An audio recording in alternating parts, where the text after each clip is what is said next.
आदरणीय दर्शकबिन नमस्कार। कार्यक्रम शिक्षा सरकारमा यहाँहरूलाई हार्दिक स्वागत गर्न चाहन्छौँ। आज हामी कार्यक्रम शिक्षा सरकारमा विशेष गरी विश्वविद्यालयमा हुने शिक्षा बहस बारेमा कुराकानी गर्न गइरहेका छौँ।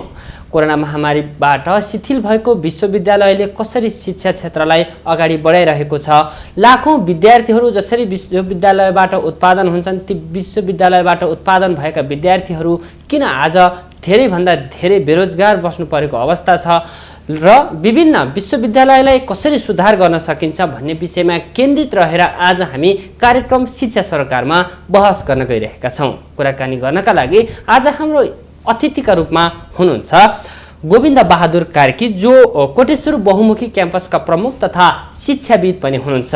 आज हामी यिनै र यस्तै विषयमा केन्द्रित रहेर उहाँसँग संवाद गर्न गइरहेका छौँ। आउनुहोस् स्वागत गरौँ आजका अतिथिलाई। सर, स्वागत छ कार्यक्रममा। धन्यवाद। सन्चै हुनुहुन्छ? एकदमै सन्चै छु। विश्वविद्यालयको बारे शिक्षा बारेमा बहस गर्ने कुरा गरिरहँदाखेरि समग्र आजको विश्वविद्यालयको शिक्षालाई तपाईँले कसरी मूल्याङ्कन गर्नुहुन्छ?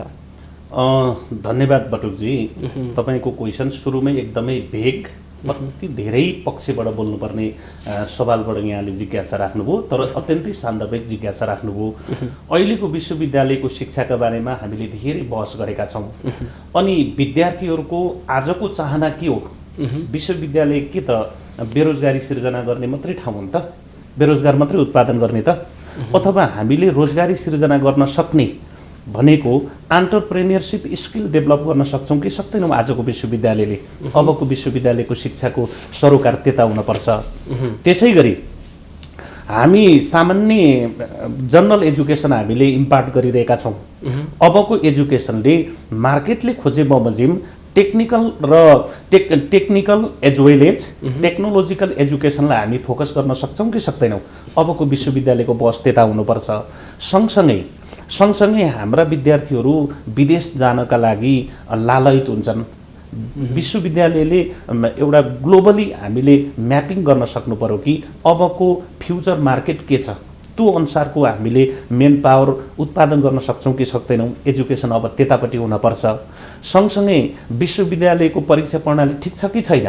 जुन ट्रेन्डबाट लामो समयदेखि आएको छ त्यो विश्वविद्यालयको परीक्षा प्रणाली पो हामीले सुधार्नुपर्ने हो कि पढाउने पद्धति सुधार्नुपर्ने हो कि टिचिङ पेडागोगीको कुरा हामीले विगतदेखि जुन एउटा ट्रेडिसनल एप्रोचबाट गएका छौँ त्यसमा हामीले रिफाइन गर्न सक्छौँ कि सक्दैनौँ? अबको विश्वविद्यालयको बस त्यो हुन पर्दछ।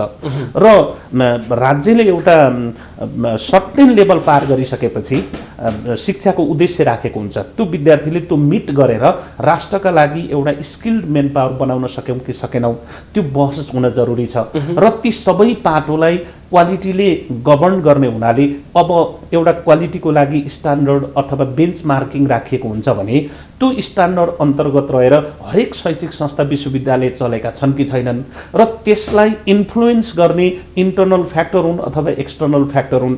किनकि हरेक संस्थाका लागि त आन्तरिक तत्त्व जति छ बाह्य तत्त्व पनि त्यत्तिकै छ प्रभावित गर्ने। ती सेक्टरहरूलाई हामीले सही ढङ्गले राज्यका तालुक निकायहरूले कन्सर्न अथोरिटिजहरूले त्यसलाई सही ढङ्गले विश्लेषण गर्न सकेका छन् कि छैनन् र सम्बन्धित क्षेत्रको शिक्षा हेर्ने विश्वविद्यालय भनौँ, शिक्षा मन्त्रालय भनौँ, त्यहाँका विज्ञ एक्सपर्टहरू भनौँ र हामी जस्तो लामो समयदेखि शिक्षा क्षेत्रमा लागेका मान्छेले यी तमाम विषयमा हामीले छलफल गर्न सक्यौँ कि सकेनौँ? अबको विश्वविद्यालयको बाटो त्यतातिर हुनुपर्छ जस्तो मलाई लाग्छ। विश्वविद्यालय आज दिन प्रतिदिन जुन शिक्षाको अवस्था हेऱ्यो भने आजभन्दा 10 वर्ष अगाडिको विश्वविद्यालयको शिक्षा र अहिलेको विश्वविद्यालयको शिक्षा त्यति फरक देखिन्न। किनभने पढाइको माध्यम होस्, त्यो विश्वविद्यालयमा हुने राजनीतिक गतिविधि हेरौँ, त्यहाँ हुने नियुक्ति हेरौँ, उपकुलपतिदेखि लिएर गएर त्यहाँका प्राध्यापक नियुक्तिहरू हेरौँ, यो परिवर्तन भयो भने न त्यहाँ परिवर्तन होला। यो परिवर्तन हुन किन सकेन गोविन्दजी? पहिलो कुरा हेर्नुहोस्, विश्वविद्यालयमा राजनीतिक नियुक्ति भन्नुभयो, यो तपाईँले उठाएको कुरा हामी जहाँ पनि उठाउँछौँ, जस्तो फोरममा पनि हामीले उठाएका छौँ। विश्वविद्यालय भागबण्डाका आधारमा नियुक्ति हुनु हुँदैन, त्यो भनेको विज्ञताको आधारमा जान पर्यो। एकजना भिसी बन्दै गर्ने व्यक्ति, रेक्टर बन्ने व्यक्ति, रजिस्ट्रार बन्ने व्यक्ति, विभिन्न डिन बन्ने व्यक्तिहरू, कन्ट्रोलर बन्ने व्यक्तिहरू, भन्नुहोस् न विभिन्न क्याम्पसका क्याम्पससिप बन्ने व्यक्तिहरू, त्यो राजनीतिक आधारमा जाने कुरा होइन। त्यसको भिजन प्लान के हो त? आफ्नो टेन्युरमा कार्यकालमा के गर्न सक्छु भन्ने उहाँहरूको के हो त कन्सेप्ट, होइन? त्यसको आधारमा जानुपर्ने थियो। त्यो कता कता बिग्रेको छ। यद्यपि अहिले भएका मान्छे नराम्रो भनेको होइन, भएको मान्छे ठिक होला, तर बाटो त्यहाँ पुग्ने गलत भयो कि त्यसमा सम्बन्धित निकायले ध्यान दिनुपर्छ। तपाईँको चासो सही हो। दोस्रो कुरो, अब पढाइको कुरामा 10 वर्ष अगाडिको एजुकेसन र 10 वर्ष पछाडिको एजुकेसन उस्तै छ भनेर भन्नुभयो। त्यसमा केही फरक चाहिँ आछन्। विश्वव्यापी मान्यता के हुन्छ हेर्नुहोस् भने कुनै पनि पाठ्यक्रम करिब 10 वर्षको अन्तरालमा त्यो चेन्ज हुनुपर्छ। किनकि जीवन गतिशील छ, समाज गतिशील छ, देश गतिशील छ, विश्व गतिशील छ, सबै त आखिरी डाइनामिक छन्। यो गतिशील दुनियाँमा 10 वर्ष अगाडिको सेन्टिमेन्ट, 10 वर्ष अगाडिको चेतना र 10 वर्ष पछाडिको चेतना मिल्दैन। अहिलेको चेतनालाई मिट गर्न सक्ने पाठ्यक्रम लागू भएन भनेदेखि त्यो आउटडेटेड करिकुलम हुन्छ। आउटडेटेड करिकुलम चलायो भने चाहिँ जहिले पनि एउटै मेसिनबाट त उस्तै उत्पादन हुँदैन हो। मेसिन चेन्ज गर्न सक्नु पर्यो, संरचना चेन्ज गर्न सक्नु पर्यो, पाठ्यक्रम चेन्ज गर्न सक्नु पर्यो। तर अहिले पाठ्यक्रम धेरै चेन्ज भएको छ। मलाई लाग्छ विश्वविद्यालयले नगरेको छैन। सम्पूर्ण विश्वविद्यालयहरूको पाठ्यक्रममा सुधार भएको छ। सँगसँगै अहिले म हेर्छु कोभिड भयो, विगत 2 वर्षदेखि शिक्षा क्षेत्रमा शिथिलता त आयो। सँगसँगै त्यसको पोजिटिभ पक्ष छ। हेर्नुहोस् है, पोजिटिभ पक्ष टेक्नोलोजीको कुरामा त एउटा लिप बाउन्ड नै भयो, ठुलो परिवर्तन भयो। हेर्नुहोस् है, गाउँमा तपाईँले प्रोजेक्ट के अरे अनलाइनबाट मान्छेले भर्चुअल माध्यमबाट क्लास लिन सक्नु भएको छ।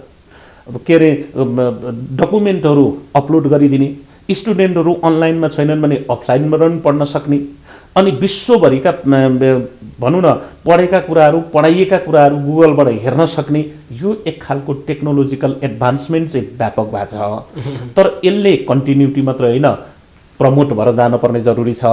खाली सरोकार के हो भन्दाखेरि पाठ्यक्रम बन्दाखेरि चाहिँ अहिले र आगामी जेनेरेसनको लागि फिट हुने करिकुलम बनाइयो र तदनुरूपको मेन पावरले त्यसलाई करिकुलम डेलिभरी गर्ने हो भनेदेखि पक्कै पनि शिक्षा क्षेत्रको भविष्य उज्जवल हुन्छ। तर यसो भनिरहँदाखेरि विश्वविद्यालयमा आज परीक्षा प्रणाली हेरौँ, नतिजा प्रकाशन पद्धति हेरौँ, होइन, अब पाठ्यक्रमकै कुरा हेरौँ, होइन, अब पाठ्यक्रम परिवर्तन भनिरहँदाखेरि आज भन्दा 5 वर्ष 10 वर्ष अगाडि जो विद्यार्थीले पढेको त्यो पाठ्यक्रम त्यही विद्यार्थी शिक्षक हुन्छ, त्यो शिक्षकले पनि त्यही पाठ्यक्रम पढाउनु परिरहेको अवस्था छ।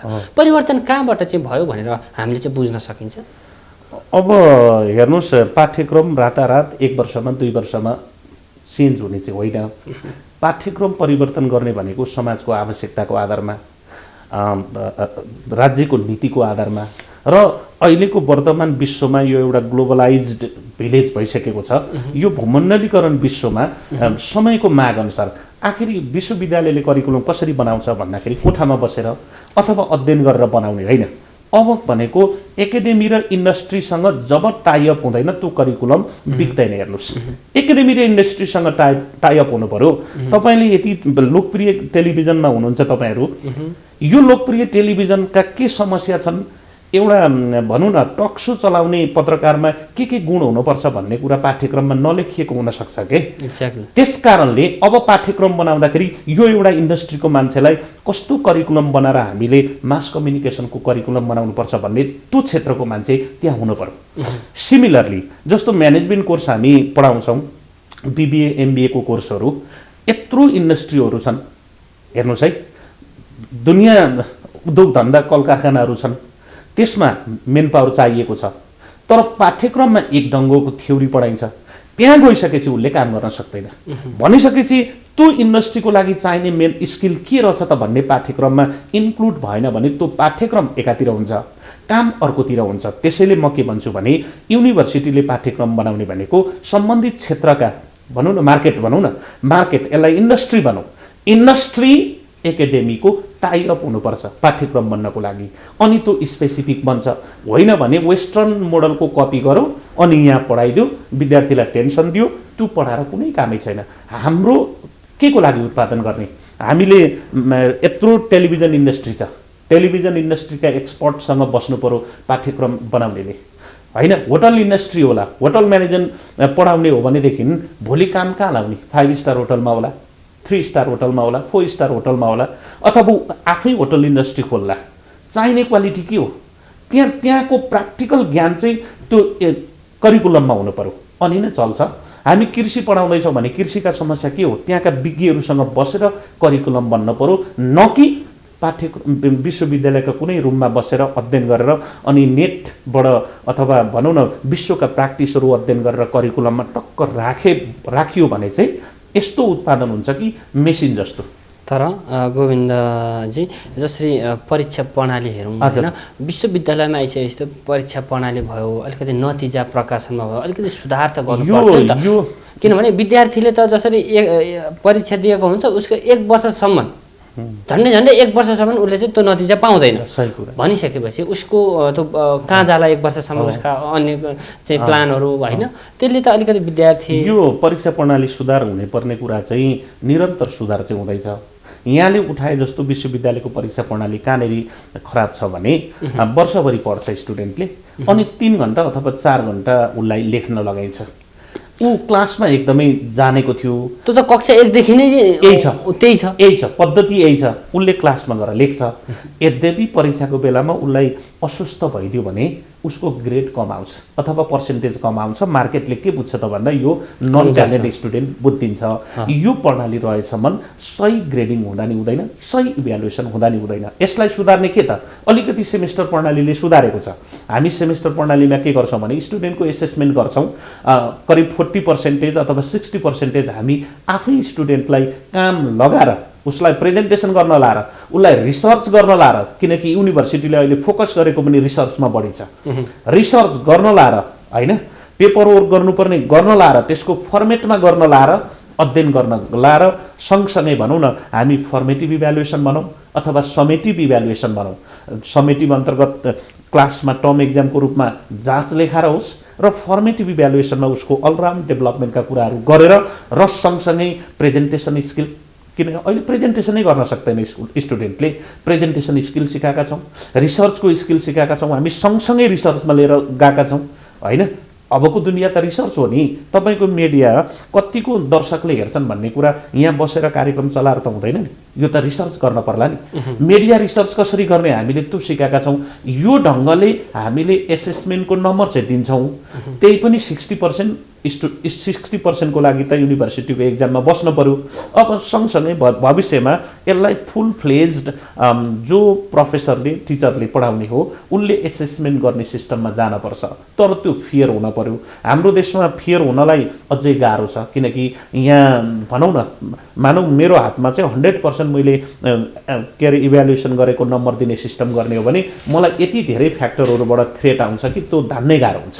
भन्न खोजेको पहिला कन्सियसनेस आउनु पर्यो, अवेरनेस आउनु पर्यो, अनि परीक्षा प्रणाली सुधार हुँदै जान्छन्। केही नभएको छैन, राम्रो भएको छ, तर यसले पुगेको छैन, यो कुरामा म सहमति छु। तर विश्वविद्यालयमा जो पढ्न जान्छन्, कक्षा 12 पास गरिसकेपछि विश्वविद्यालयमा त ऊ जानु पर्यो होइन, ट्युबाट सञ्चालित कलेजहरूमा पढ्न जानु पर्यो। तर आज हेर्नुहोस् गोविन्दजी, आज अधिकांश विद्यालयका विद्यार्थीहरू हेऱ्यो भने अभिभावक हुन् या विद्यार्थी हुन्, तिनीहरूको चाहना भनेकै विदेशी विद्यालयमा पढ्ने, विदेश जाने, पढ्ने, त्यहाँको शिक्षा लिने भन्ने हुन्छ। किन त्यो विश्वविद्यालयले विदेशमा जसरी विदेशी विद्यालयले दिने शिक्षा हाम्रो विश्वविद्यालयहरूले दिने वातावरण बनाउन सकिने, त्यो कार्यक्रम त्यो प्रोग्राम विश्वविद्यालयले सञ्चालन गर्न नसक्नुको कारण चाहिँ के होला? किनभने थोरै विद्यार्थी भए पनि यही एडजस्ट हुन सक्ने सम्भावना कम बढ्थ्यो कि? अब विश्वविद्यालय के अरे फरेन युनिभर्सिटी विदेशी विश्वविद्यालयमा जाने कुरा त त्यसको पछाडि अन्य कारणहरू पनि छन्, जस्तो आर्थिक मोटिभ पनि, इन्कमको हिसाबले पनि जान्छन्। सँगसँगै अहिले एडभान्स टेक्नोलोजीमा पढौँ भनेर पनि जान्छन् होइन। अनि त्यहाँबाट अर्को कुरा फ्युचर यहाँ कम देखे स्टुडेन्टले, म यहाँ पढेर के गर्ने, मेरो काम गर्ने चाहिँ के त होइन, रोजगारीको अवसर पनि उसले देखेन यहाँ। यी सबै फ्याक्टरहरू जोडिएका छन्। यद्यपि नेपालको एजुकेसन चाहिँ कमजोर भए अनि विदेशी जानुपर्छ भन्ने त म मान्दिनँ, किनकि हामीले पनि पढेका छौँ। हाम्रो देशका जुनसुकै विषयका टिचरहरू अथवा भनौँ न स्टुडेन्टहरू विदेशमा गयो भने त्यही स्टुडेन्ट चाहिँ त्यहाँ टप गरेको हुन्छ। हार्वर्ड युनिभर्सिटीमा टप नेपालबाट गर्छ होइन, अथवा क्याम्ब्रिज युनिभर्सिटीमा टप नेपालबाट गर्छ, अनि ऊ फर्केर आउँदैन, ब्रेन ड्रेन भएको छ, किनकि उहाँ इन्कमको रूपमा राम्रो छ, कमाइ राम्रो छ, नेपालमा रोजगारी देखेन भन्ने कुराले त्यहाँ मोटिभ गरेको होला। दोस्रो कुरो नेपालमा कस्तो छ भन्दाखेरि अब युनिभर्सिटीमा पढ्न जान्छ, युनिभर्सिटीमा पढ्न गइसकेपछि अब त्यहाँ तपाईँले कुरा उठाउनु नै होला सायद, अलिअलि राजनीतिको कुरा हो गर्छ हुन्छ अरे भन्ने मसँग सुनाउँछन्, किनकि प्यारेन्ट्सहरूसँग त म टचमा हुन्छु। सँगसँगै समग्र देशभरिको नेटवर्कमा पनि म छु। के हुँदो रहेछ त क्याम्पसमा गुनासा के छन् विद्यार्थीको भनेको हुनाले अलिकति राजनीति हाबी भयो अथवा गलत भयो अथवा गुन्डागर्दी भयो अथवा के भयो, यी कुराहरू पनि मैले सुनेको छु। अनि जो प्राइभेटबाट पढेर आएका छन् यस्तो विद्यार्थीहरूले चाहिँ पब्लिक क्याम्पस सरकारी क्याम्पस नछानेर विदेश जाने ट्रेन्ड देखिएको छ। तर यो चाहिँ घटाउनुपर्छ, किनकि नेपालका सामुदायिक क्याम्पसहरू सरकारी क्याम्पसहरू ग्लोबल स्ट्यान्डर्डको एजुकेसन इम्पार्ट गर्नको लागि प्रदान गर्नको लागि सक्षम छन्। खालि वातावरण बन्न पर्यो, सँगसँगै टिचरहरूलाई मोटिभेसन हुन पर्यो। मोटिभेसनका फ्याक्टर धेरै होलान्, एउटा स्यालेरी मात्रै होइन, अन्य वर्क इन्भाइरोमेन्टको कुराहरू होलान्। ती कुराहरूले पनि गाइड गर्यो र राज्यले रिसर्च गराउनको लागि बढी से बढी लगानी गर्न सक्यो भनेदेखि त्यस्तो मेन पावरहरूलाई हामी रिसर्चबाट पनि अलिकति राम्रो इन्कम दिन सक्छौँ। अनि सम्बन्धित निकायहरूले के गर्नु पर्यो भन्दाखेरि रोजगारी जब सिकिङमा पढाउने भएन के, तिमी यो पढ्यौ भने यो जागिर पाउँछौ भन्ने मेन्टालिटीले गाइडेड भयो क्या नेपाली स्टुडेन्ट। तिमीले यो पढ्यौ भनेदेखि यो आफ्नो उद्यम गर्न सक्छौ भन्ने पढाउन चाहिँ फोकस गर्नुपर्ने छ के। व्यावहारिक शिक्षा सँगसँगै आफू उद्यमशील बन्नु पर्यो, अर्काकोमा जागिर खोज्ने होइन, रोजगारी सिर्जना गर्न सक्ने हुनु पर्यो नि, होइन? त्यो शिक्षाको कमी छ, त्यस्तो खालको शिक्षा पनि दिन जरुरी छ। र यसो भयो भनेदेखि हाम्रो स्टुडेन्टहरू आफ्नो देशको स्टुडेन्ट रिटेन हुने त छँदैछ, विदेशी स्टुडेन्टहरू पनि नेपाल आएर पढ्ने होस् न, यो परिस्थिति बनाउन सकिन्छ। बिग्रिसकेको छैन, विगतभन्दा त धेरै राम्रो भएको छ।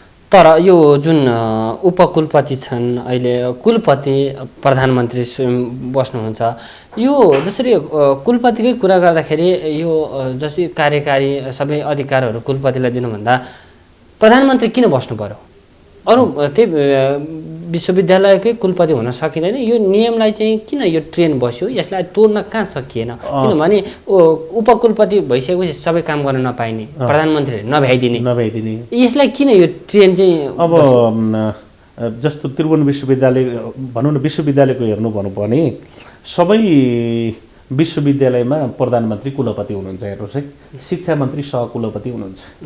अब यसबाट के देखिन्छ त भन्दाखेरि उहाँहरू त्यहाँ रहनु भनेको एउटा पोजिटिभ सेन्स के थियो भन्दाखेरि विश्वविद्यालयका समस्याहरू सुनाउन सिंहदरबार जान नपरोस्, कम्तीमा सिनेटको बैठकमा युनिभर्सिटीको बैठकमा त्यहाँ जो समस्या आएका हुन्छन् आफ्नो चेयर गरेको, किनकि कुलपतिले अध्यक्षता गरेको बैठकमा जे समस्या आउँछन् त्यो सल्भ गर्न सजिलो होस् भन्ने उद्देश्यले यो गरिएको थियो। तर यो भयो चाहिँ के त भन्नुहुन्छ भने प्रधानमन्त्री कुलपति हुने, शिक्षा मन्त्री सहकुलपति प्रो चान्सलर हुने, यसले चाहिँ के हो त भन्दा राजनीतिक भागभण्डा अथवा राजनीतिकरणमा बढावा त्यतातिर चाहिँ बढोत्तरी भयो। हुनु पर्थ्यो सपोज म प्रधानमन्त्री छु र कुनै संस्थाले मलाई अध्यक्ष बनाएको छ भने त्यो संस्थाको समस्या समाधान गर्ने देशको कार्यकारी व्यक्तिबाट सजिलो हुन्थ्यो नि, यो बनाउन खोजिएको हो। तर भइदियो कि म त्यो संस्थामा छु त्यसकारण मेरा पार्टीका मान्छेलाई नियुक्ति गर्छु, नेगेटिभतिर गयो। यो सच्याउने हो भने त्यो ठिक छ, सचिन सक्दैन भनेदेखि चाहिँ प्रधानमन्त्री शिक्षा मन्त्री युनिभर्सिटीको कुलपति र सहकुलपति हुनु हुँदैन, त्यहीँका मान्छेले चलाउनु पर्छ। अलिकति राजनीतिक हस्तक्षेप रोकिन्छ यसबाट। त यो भनिराख्दाखेरि अहिले युनिभर्सिटी हाम्रै त्रिभुवन विश्वविद्यालयमा जसरी उपकुलपति अहिलेकै उपकुलपति भनौँ, उहाँ आइसकेपछि उहाँ जस्ता धेरै उपकुलपति आउनुभयो, तर उहाँ आए सँगै पनि त्यहाँ राजनीति खेचातानी विद्यार्थीहरूको आम हडताल हेर्दा त के थियो भने उपकुलपतिको गेटमा ताला लगाएर उहाँको कार्यकक्षमा ताला लगाएर उपकुलपति विश्वविद्यालय जानै नसक्ने परिस्थिति पनि सिर्जना भयो, होइन? अब त्यहाँ त त्यही राजनीतिक भागभण्डा नियुक्ति नै त देखिन्थ्यो होला नि, किन यो ट्रेन चाहिँ किन बसिरह्यो? एकदमै त्यहाँ राजनीतिक भागभण्डा, राजनीतिक नियुक्ति, एउटा क्यापेबल मान्छे त्यहाँ पुग्यो भने पनि ऊ इतरको राजनीतिक व्यक्तिहरूले चाहिँ के भन्छन्, यो फलानु पार्टीको त्यस कारणले उसले गर्ने निर्णय यही हुन्छ। तपाईँ भन्नुहोस् म कुर्सीमा बसेँ भने मेरो राजनीतिक कोट त त्यहाँ हुँदैन, मेरो त शैक्षिक कोट लाएर बस्ने होला नि त। राजनीतिक आस्थाको कोट त फुकालेर बस्नु पर्यो नि त्यहाँ, किनकि त्यो त एउटा सार्वजनिक पद हो नि त। सार्वजनिक पदमा पुगेको व्यक्तिले सार्वजनिक ढङ्गले काम गर्नु पर्यो। उसको आस्था हुन्छ, किनकि बहुदलीय व्यवस्थामा कुनै न कुनै आस्थाका मान्छे त जरुर हुन्छन्, तर उसलाई हेरिन्छ के भन्दाखेरि पहिलेकै कोटको आधारमा हेरिन्छ, उसको पहिलेकै राजनीति आधारमा हेरिन्छ। होइन भने अहिलेको कुलपति नै भनेर उपकुलपति भनेर भनिरहनु भएको छ डाक्टर धर्मकान्त बास्कोटा, उहाँ हेर्नुहोस् एउटा भनौँ न टेक्निकल साइन्सको मान्छे, डक्टर होइन, कति मेन ढङ्गले काम गर्न सक्ने उहाँसँग क्षमता छ। डक्टरी पेसामा पनि राम्रो थियो। मेडिकल काउन्सिलतिरबाट भनौँ न यो टिचिङ हस्पिटलतिरको हेड भएर आइसक्नु भएको मान्छे, यो युनिभर्सिटी चलाउन क्यापेबल हुनुहुन्छ। तर उसलाई नियुक्ति जुन सरकारले गर्यो त्यो पार्टीको भन्ने चस्मा लाएर हेरिसकेपछि तालाबन्दी गर्ने के गर्ने यो ट्रेन बसेको छ। किनकि अहिले म देख्छु के भन्दाखेरि कसरी बिगार्न सकिन्छ, उसलाई कसरी तल पार्न सकिन्छ भन्ने धेरै मान्छे गाइडेड हुन्छन्। तर ऊ असफल भयो भने समग्र प्रणाली असफल हुन्छ भन्ने एउटा कसैले सोचेनन् के। तपाईँ यहाँ टेलिभिजनमा असफल हुनुभयो भने तपाईँ व्यक्ति मात्रै असफल हुने होइन के, तपाईँको यो माउन्टेन टेलिभिजन देशको यत्रो लोकप्रिय टेलिभिजन धाराशय हुनसक्छ नि। त्यसकारणले तपाईँलाई सपोर्ट गर्नु भनेको व्यक्ति बटुकजीलाई सपोर्ट गरेको होइन क्या, तपाईँलाई सपोर्ट गर्नु भनेको यो संस्था बनोस् भनेको हो नि त। त्यसकारणले कतिपय अवस्थामा हाम्रो नकारात्मक मानसिकता पनि छ। एउटा व्यक्तिलाई चाहिँ अर्को आस्थाको मान्छेले तालाबन्दी गर्ने, कामै गर्न नदिने अथवा अनेक खालका उल्झनहरू ल्याइदिने, यसले समग्रमा के हुन्छ, एउटा धर्मकान्त बास्कोटाको त कुरो होइन नि, यहाँ त देशभरिको शिक्षा प्रणाली हो नि। त्यसकारणले यो चाहिँ हामीले सच्याउनुपर्छ। शिक्षा क्षेत्रमा लागेका मान्छेले यसको विरोध गर्न सक्नुपर्छ। भनेपछि यो जो सम्बन्धित निकाय हो उहाँहरू नै यसमा सक्रिय हुनुभयो मात्र यो विश्वविद्यालय यो माथिबाट सुधार्ने हो। हामी तलबाट त प्रेसर गर्ने हो, प्रेसराइज गर्ने हो, आवाज उठाउने हो, तर निर्णय गर्ने ठाउँबाट सोच्ने कुरा हो। भर्खरै तपाईँहरूले शिक्षा मन्त्रीलाई ज्ञापन पत्र बुझाउनु भएको छ, त्यो ज्ञापन पत्र जुन बुझाउनु भयो त्यसमा के छ? तपाईँले यो बहुत इम्पोर्टेन्ट कुरा, मैले सुनाउनु पर्ने कुरा उठाइदिनु भयो, यो तपाईँलाई धन्यवाद छ। हामी नेपाल पब्लिक क्याम्पसको मान्छे, देशभरिका 1200 क्याम्पसहरूको साझा संस्था नेपाल पब्लिक क्याम्पस सङ्घ, त्यसको म केन्द्रीय उपमहासचिव पनि हुँ। तपाईँले त्यो कुरा अहिले ठ्याक्कै उठाइदिनु भयो। हामीले भर्खरै शिक्षा मन्त्रीलाई पनि गऱ्यौँ र विगतमा नि गऱ्यौँ। नेपालमा सबैभन्दा धेरै विद्यार्थी पढाउने र गाउँबाट तपाईँ हेर्नुहोस्, त्रिभुवन युनिभर्सिटीका आङ्गिक क्याम्पसहरू सहरमा छन्, सँगसँगै जिल्लामा छन्, जिल्लामा पनि सदरमुकाममा मात्रै छन्। हेर्नुहोस् है, कतिपय जिल्लामा छँदै छैनन्। 62-63वटा आङ्गिक क्याम्पस त 77 जिल्लामा त हुने कुरा भएन। अधिकांश धेरै जिल्लामा छैनन्, भएका सहरमा छन् धेरै, अनि केही गाउँमा छन्, त्यो जिल्लाको सदरमुकाममा छन्। अनि गाउँमा शिक्षाको ज्योति फैलाउने कसले? त्यो भनेको त सामुदायिक क्याम्पसहरूले हो नि। अनि देशका सबैभन्दा बढी प्रतिशत विद्यार्थी पढ्ने कहाँ पढ्छन्? सामुदायिक क्याम्पस, पब्लिक क्याम्पसमा पढ्छन्। यसरी शिक्षामा योगदान गर्ने भनेको सबैभन्दा बढी त्रिभुवन युनिभर्सिटीभन्दा बढी सबैभन्दा बढी विद्यार्थी चाहिँ सामुदायिक क्याम्पसमा अध्ययन गर्ने। तर त्यही सामुदायिक क्याम्पसहरूमा अध्यापन गराउने टिचरहरूको न त स्तरीकरण गरेको छ। म पब्लिक क्याम्पसको क्याम्पससिप सहप्राध्यापक छु, मलाई त्यसैले प्राध्यापक बनाउँछ अथवा उपप्राध्यापक छु, सहप्राध्यापक बनाउँछ। राज्यले मान्यता दियो कि दिएन त? होइन। आखिरी तपाईँले पढेको डिग्री, अर्कोले पढेको डिग्री, मैले पढेको डिग्री उही हो। तपाईँले पढेको पिएचडी, मैले पढेको पिएचडी उही हो। त्यही पिएचडी र आङ्गिक क्याम्पसको टिचरहरू प्रोफेसर हुने, सहप्राध्यापक हुने। तर पब्लिक क्याम्पसमा गाउँमा शिक्षाको ज्योति फैलाउने र रिजल्टको हिसाबमा हेर्नुहुन्छ भने अब्बल रिजल्ट निकाल्ने सामुदायिक क्याम्पस, त्यहाँ पढाउने टिचर र कर्मचारीको खोइ त स्तरीकरण गरेको? मेरो सहप्राध्यापक, मेरो प्राध्यापकलाई राज्यले मान्यता दिनुपर्ने कि नपर्ने? हाम्रो एउटा माग थियो, स्तरीकरण गरिदिनु पर्यो। सिमिलरली तपाईँले भन्नुहोस्, केही विश्वविद्यालयमा देशभरि भएका विद्यार्थी भन्दा त पब्लिक क्याम्पसको एउटा क्याम्पसमा हुन्छन्। मेरै क्याम्पसमा भन्नुहोस् न, झन्डै 4500-4600 विद्यार्थी छन्। यो सानो उदाहरण हो। अनि देशभरि भएका विद्यार्थीहरू पढाउने पब्लिक क्याम्पसको एउटा छुट्टै पब्लिक विश्वविद्यालय बन्दा के बिग्रिन्छ? हाम्रो लामो समयदेखिको आन्दोलन हो। पब्लिक विश्वविद्यालय बन्न पर्यो। पब्लिक विश्वविद्यालय पनि यो परम्परागत विश्वविद्यालय हामीलाई तलब दिए भनेका छैनौँ। हामी कस्ट सेयरिङमा लागत साझेदारीको विश्वविद्यालय बनाउन खोजिरहेका छौँ। 50% राज्यले लगानी गरिदेऊ, 50% हामी फीबाट राज्यलाई दिन्छौँ, त्यसबाट चलाउँ। हामी 50-50 को मोडलमा जाँदैछौँ। विश्वविद्यालय बनाइदेऊ। हाम्रो परीक्षा प्रणाली हामी नै सुधार्छौँ, टाइममा गर्छौँ, हाम्रो पढाउने टिचिङ मेथोडोलोजी हामी नै सुधार्छौँ, यो यो यो मोडल हामीले त्यो राखेका छौँ। त्यसै गरी हामीले के भनेका छौँ भने मापदण्ड तय गर। यद्यपि एउटा शिक्षा ऐन आउँदैछ, अब राजनीतिक उतार चढाव नेपालमा भइरहेको छ, जसले गर्दाखेरि ऐन सङ्घीय ऐन आउन बाँकी छ, त्यो पास हुन बाँकी छ, तर हामीले त्यसमा हाम्रा कुरा राखिसकेका छौँ। एउटा अम्ब्रेला ऐन आउँदैछ। यदि विश्वविद्यालय पब्लिक विश्वविद्यालय सेन्ट्रलमा अहिले तत्काल स्थापना हुन सक्दैन भने प्रदेशमा प्रादेशिक विश्वविद्यालय बन्न पर्यो र बनिरहेका छन्। हाम्रो यो काठमाडौँ भनौँ न 3 नम्बर बागमती प्रदेशको कुरा गर्ने हो भने पनि बागमती सामुदायिक विश्वविद्यालयको कुरा अब प्रदेशको एजेन्डा के अरे बिल पेस हुँदैछ त्यहाँ, होइन? त्यो त्यहाँबाट पास हुने साथै त्यो स्थलमा जान्छ। अनि हामीले अर्को कुरा के उठाएका छौँ भने हो के अरे हामी विश्वविद्यालयको स्थापना माग गर्ने, तर क्वालिटीको कुरा के त? अहिले हेर्नुहोस्, तपाईँले यो क्वेसन सोधेको हुनाले मैले भन्नुपर्छ, नेपालको सन्दर्भमा विश्वविद्यालय अनुदान आयोग युनिभर्सिटी ग्रान्ट्स कमिसनलाई दिएको छ जिम्मा, क्वालिटी एस्योरेन्स एन्ड एक्रिडिटेसन भन्छ, गुणस्तर सुनिश्चितता प्रत्यायन भन्छ। त्यसका बेन्चमार्क तोकिएको छ। एउटा कलेज, एउटा युनिभर्सिटी, एउटा भनौँ न शैक्षिक संस्था चल्नको लागि त्यहाँ तोकिएको बेन्चमार्क क्वालिटीका ओभरअल क्वालिटीका कुरा पुरा हुने कि नहुने हो भने त्यो कलेज बन्द हुन्छ। क्वालिटीमा त चलाउनु पर्यो नि। क्वालिटी भनेको एक पक्ष हेरेको छैन, त्यहाँ त्यसका स्ट्यान्डर्डहरू छन्। हो, हामी पनि हाम्रा क्याम्पसहरूलाई भनिरहेका छौँ सबै अब क्वालिटीबाट सर्टिफाइड अक्रिडिटेटेड हुनुपर्छ भनेका छौँ। हो, यस्ता कलेजहरूलाई, यस्ता कलेजहरू छन् युनिभर्सिटीमा, त्यो पनि आङ्गिकहरू थोरै, अरू केही निजी र केही बाहेक अधिकांश मेजोरिटीको पनि अधिकांश सबै सामुदायिक क्याम्पसहरू एक्रिडिटेटेड भएको छन्। हेर्नुहोस् है, अनि त्यस्तो क्वालिटीबाट एक्रिडिटेटेड हुने, अनि तिनीहरूको न स्तरीकरण छ, न सेवा सुविधाको ग्यारेन्टी छ, न त्यसको विश्वविद्यालय छ।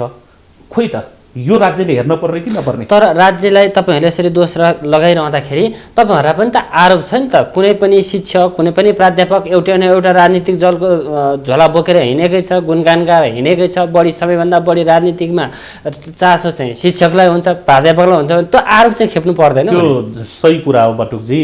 एउटा सबभन्दा सचेत मान्छे भनेको प्राध्यापन क्षेत्रमा, शिक्षा क्षेत्रमा त जरुर छन्।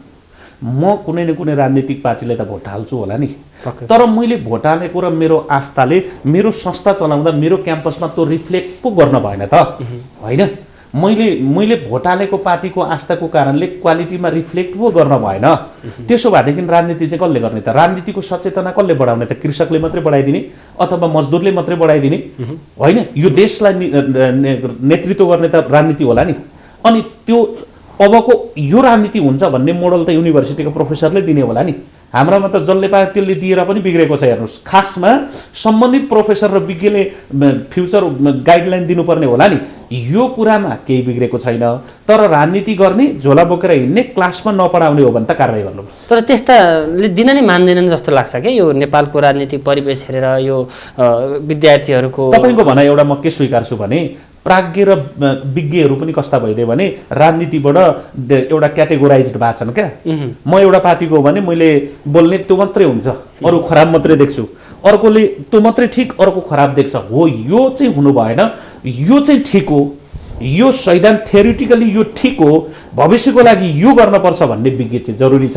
तर राजनीति दलको झोला बोकेर पछि पछि लाग्ने चाहिँ अलिक बढी भएका छन्। यो त त्यसैले बिगार्यो। यो त ट्रेन्ड हट्ला नि बटुकजी, किनकि यति आम सचेतना भएको दुनियाँमा तपाईँले गलत गर्नु भएको छ भने अहिले तपाईँलाई हेर्ने यति धेरै सेक्टरहरू छन् कि विगत जस्तो छैन नि। ठिक छ, भनेपछि नेपाल पब्लिक क्याम्पसले विश्वविद्यालय मात्र सुधार्दैन कि यो शिक्षा प्रणालीदेखि लिएर एकदमै नेपाल पब्लिक क्याम्पस सङ्घको योगदानको बारेमा, यसको उपादेयताको बारेमा काफी छलफल भइसकेको छ। देशको रिजल्टको हिसाबले पनि भइसकेको छ, होइन? अनि आफै दुःख गरेर भनेको समुदायले चलाएको हो नि यो त, कम्युनिटीले शिक्षा क्षेत्रमा गरेको योगदानको बारेमा त व्यापक सबैलाई जानकारी छ।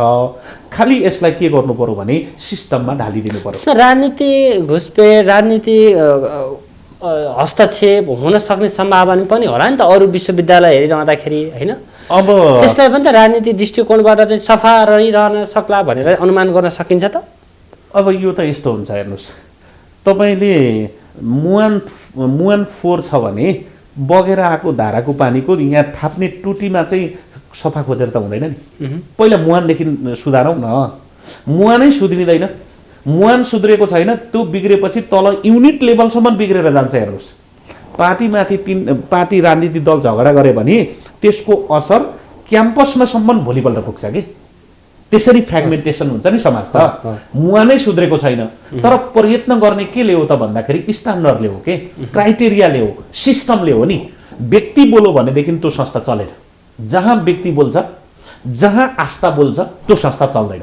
जहाँ पद्धति बोल्छ होइन, जहाँ प्रोसिडर बोल्छ, जहाँ बेन्चमार्कहरू बोल्छन्, जहाँ स्ट्यान्डर्डहरू बोल्छन्, त्यहाँ तपाईँको आस्थाको के सरोकार भयो र? त्यो स्ट्यान्डर्डमा तपाईँ टेक्नु पर्यो, म स्ट्यान्डर्डमा टेक्नु पर्यो। तोकिएको मापदण्ड टेकौँ न। हो, यो कुरा हो हामीले क्वालिटीमा खोजेको र पब्लिक क्याम्पस सङ्घले स्थापित गर्न खोजेको कुरा यो हो। किनकि राज्यले तोकेको, युनिभर्सिटी ग्रान्ट कमिसनले तोकेका गुणस्तरका मापदण्डहरू हामीले हाम्रो लेभलमा लागू गरेका छौँ। यसरी प्रयत्न गर्ने र आफूले स्रोत जुटाएर सञ्चालन भएका छन् कि हामी नाफामुखी हो र? पब्लिक क्याम्पस त नाफामुखी होइन। भोलि क्याम्पस चल्न सकेन भने त्यो सम्पत्ति कसको? राज्यको होइन। कसैले सेयर हालेको र त्यो समुदायले चलाइदिएको होइन। त्यस्तालाई कम्तीमा स्थायित्व दिउँ। त्यसले चाहिँ वास्तवमा रुट लेभलकासम्म स्टुडेन्टहरूलाई पढाइदिएका छन्। यो हो। अब त्यसमा के अरे टिचरको राजनीति भन्नु होला, विद्यार्थीको राजनीति होला। राजनीति चाहिन्छ, तर सकारात्मक कन्स्ट्रक्टिभ राजनीति चाहियो। स्टुडेन्टहरूले कन्स्ट्रक्टिभ राजनीति गर्दै भने के हुन्छ त भन्दा विद्यार्थीको हक हित कहिलेकाहीँ प्रशासनले नदेखेको कुरा आँखा खोलिदिने काम पनि विद्यार्थीले गर्छन्। तर डिस्ट्रक्टिभ राजनीति भयो भने चाहिँ गलत हुन्छ। कता कता म देख्छु त्यो राजनीति ट्रेन डिस्ट्रक्टिभतिर जाने हो कि त्यसलाई कसले कन्ट्रोल गर्छ? एउटा सिस्टमले। दोस्रो कुरो सम्बन्धित तिनीहरूको माथि मुहानले। कहाँ छ त चाहिने राजनीति? विद्यार्थीले गर्नुपर्ने राजनीति, शिक्षकले गर्नुपर्ने राजनीति कुन सेक्टरमा, कुन विद्यालयमा, कुन विश्वविद्यालयमा चाहिँ देख्नुहुन्छ त? समग्र त बिग्रिएकै अवस्था छ नि। अब यो कुरा चाहिँ के हो भने कहिलेकाहीँ हेर्नुहोस्, हामी पढ्दाखेरि अब धेरै पास्ट त जान्दैनौँ। पञ्चायतकाल थियो, पञ्चायतमा राजनीतिक दलहरू प्रतिबन्धित थिए। प्रतिबन्धित अवस्थामा त्यो त मल्टिपार्टी थिएन। जनताको अधिकारको लागि, विकासको लागि, विकासका नयाँ नयाँ अवधारणाको लागि त के हुन्छ त भन्दा एकात्मक शासन होइन कि अहिले पछिल्लो चरणमा संहिताको कुरा गर्न थाल्यौँ। तर त्यतिखेर त कम्तीमा बहुदल चाहिन्छ, मल्टिपार्टी डेमोक्रेसी चाहिन्छ, डेमोक्रेटिक कल्चर चाहिन्छ, रुल अफ ल चाहिन्छ भनेर विद्यार्थी राजनीति गर्न थालियो। गरे किन? त्यो मार्फत पार्टीका घोषित नीतिहरू बोलिन्छ। अब अहिले त समाजमा राजनीतिक दलबाटै बोले हुन्छ। त्यसकारण डिस्ट्रक्टिभ राजनीति गर्न चाहिँ क्याम्पसहरूमा बन्देज गर्दै हुन्छ। तर कन्स्ट्रक्टिभ राजनीति चाहिन्छ। त्यो भनेको के हो त भन्दा स्टुडेन्ट काउन्सिल हुनसक्छ, अलिकति बुझ्ने विद्यार्थीहरूको बनाइदिने, अथवा भनौँ न विद्यार्थी सङ्गठनहरूले पनि ठिक र बेठिक छुट्याउने, गलतको विरुद्धमा आवाज उठाउने, यो त जरुरी छ नि। प्रेसर ग्रुप भएन भनेदेखि मान्छे स्वेच्छाचारी हुन्छ के, अथवा अन्धो बन्छ। उसलाई कसले आँखा देखाउने त? हस्, हामी कार्यक्रमको अन्तिम चरणमा आइपुगेका छौँ गोविन्द सर। अब भनिदिनु होला, समग्रमा भनिदिनु होला, विश्वविद्यालयको कुरा गरिरहँदाखेरि हामीसँग धेरै विश्वविद्यालयहरू छन्। ती विश्वविद्यालयहरू जसरी अहिले भनिरहँदाखेरि 10 वर्ष अगाडिको ट्रेनमा र अहिले धेरै फरक हामी देख्दैनौँ। त्यो परिवर्तन हुनका लागि सरकारी पक्षबाट, विद्यार्थीको पक्षबाट, स्वयं प्राध्यापकहरू पक्षबाट सुधारात्मक पक्ष के हुनसक्छ? यो भूमिका निर्वाह गर्यो भने चाहिँ यो विश्वविद्यालय शिक्षा क्षेत्र सुधार गर्न सकिन्छ भन्ने तद्दत पोइन्ट के हुनसक्छ? अब नम्बर 1 तपाईँलाई म भनिदिउँ, पाठ्यक्रम समाजसँग जोडिनु पर्यो। नम्बर 1, जुन विषयको पाठ्यक्रम बनाउँदैछौँ त्यसको समाजका सिद्धहस्त व्यक्तिहरू, त्यहाँका रियल समस्याहरू उठाउन सक्ने, भनौँ न त्यो एउटा सेक्टरलाई इन्डस्ट्री भन्दैौ न, बुझ्नुभयो नि? इन्डस्ट्री त्यहाँका समस्याहरू बोक्ने विज्ञहरूसँग होइन।